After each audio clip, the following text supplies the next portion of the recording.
Mobile समोर घेतला तर जुन्या माणसाचा पदर ऑटोमॅटिक डोक्यावर जाणार म्हणजे गेलाच पाहिजे. अजून त्याशिवाय चांगलं वाटत नाही ना. दिल्लीचं कळतं इथं इथलं जातं दिल्लीला.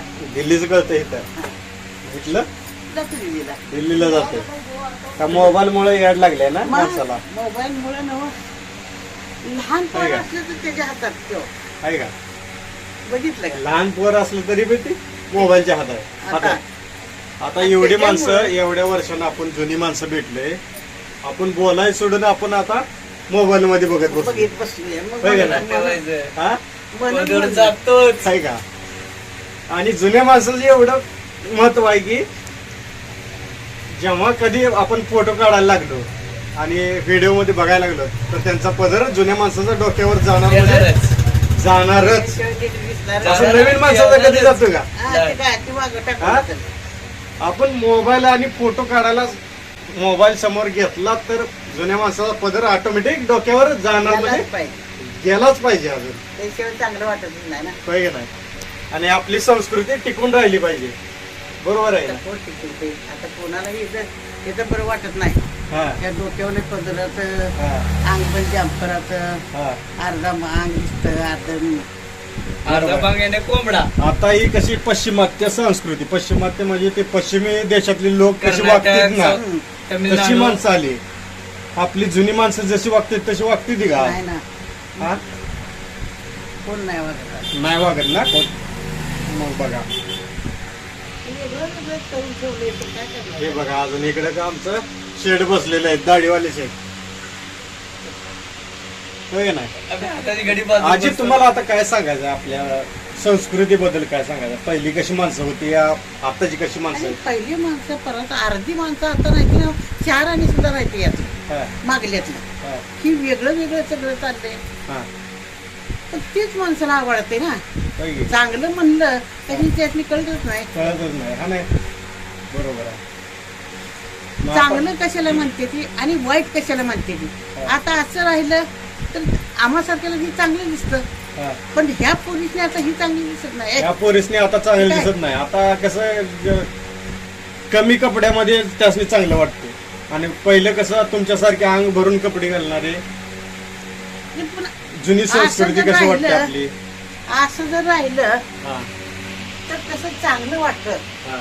पण ह्या पोरीसने आता राहून जमत नाही. त्या पोरीसने असं सगळं दिसायला पाहिजे. थोडंच दाखलं मी झालं तेवढं झाकावं अंग प्रसाद पूर्ण करावं. यासाठी घेतलंय काय खोली उठली खाट बसत नाही ना.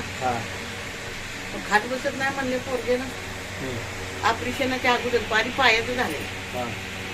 पायाचं ऑपरेशन झालं पुन्हा गावाला गेली. गावाला 2 दिवस गेली. 3ऱ्या दिवशी एवढं झाड पडला पायावरती पायाच पडला.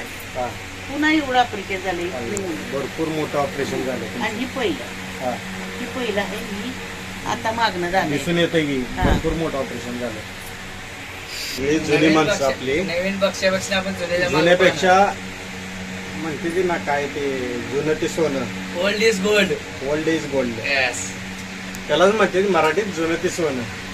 मग आता नवीनचं काय वाटतं तुम्हाला. नवीन माणसाचं नाही बरं वाटत. नाही बरं वाटत ना.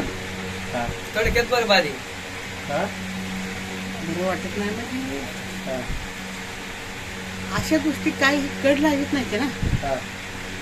मध्ये आधी दुखते त्या का तर ही पुरी पडत नाही. वागणं फिरणं बसणं उठणं आणि जी आपला जागा धरून राहील त्याचा दिवस चांगले निघतात ना. त्याला मुरलं दिसतं नाही. पण ह्या लोकांनी आता तात्पुरतं आहे. आता झालं म्हणजे बस आपल्याला पुढचं मागचं बघायचं नाही काय. इकडे कड लागत नाही ना ती.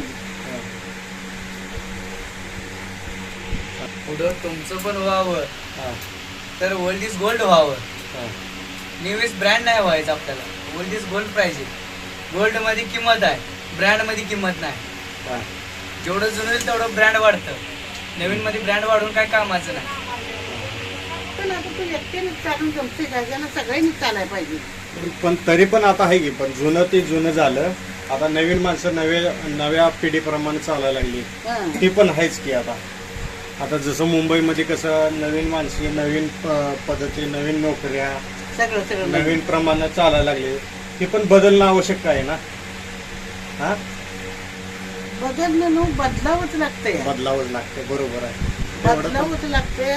हा, आता पहिल्या बायकासनी सुनासनी त्रास हा, त्रास होता. किती त्रास असायचा. आता आणि आता